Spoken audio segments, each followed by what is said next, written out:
You know, for me, I had a deep, deep conviction of being a sinner. I grew up in a Methodist church. We went to church every Sunday. I had all the pins, you know, for going a year without missing a Sunday.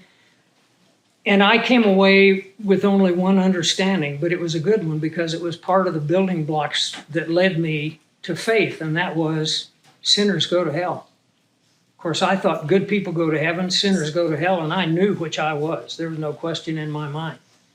The part I was wrong about was there aren't any good people that go to heaven. But still, that deep conviction lasted with me from the age of 5 to the age of 15. I was terrified of death. Whenever I heard of a person dying or a funeral, I was terrified because I knew one day I'm going to die. To give you an idea, I remember at the age of 7, we went camping, and my dad had built a bonfire, and I stood looking at the bonfire at the sticks that were burning, and the thought that went through my mind was, I wish that I could have just been made a stick instead of a human, because that stick's going to burn up and it'll be over, but I'm going to burn forever in hell. I had a very strong conviction of that. Well, that worked on me for 10 years, and in those 10 years, I just proved more and more every year, no hope for me. I know where I'm going.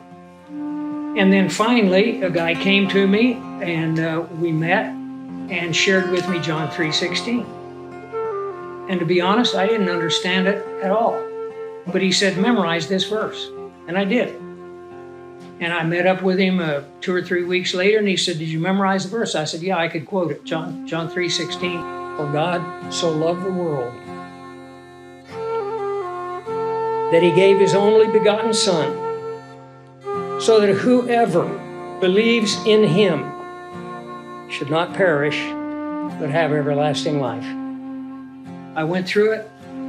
Didn't mean anything to me. Well, he thought I had become a believer. I didn't understand what the verse meant. About a year later, I went to a church, and the only reason I went was my girlfriend asked me, and I went to spend time with her, of course.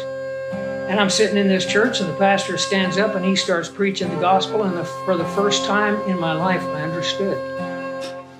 Christ died in our place. God sent Christ to take my place on the cross, to pay my penalty. And I remember it was just like an explosion of realization. Only God could come up with a plan like that. No human being could come up with that plan. Any human being would want some kind of revenge or some kind of payback, or, you know, a gift, a free gift. And it like exploded in my mind. And that was the day that I trusted Christ as my Savior.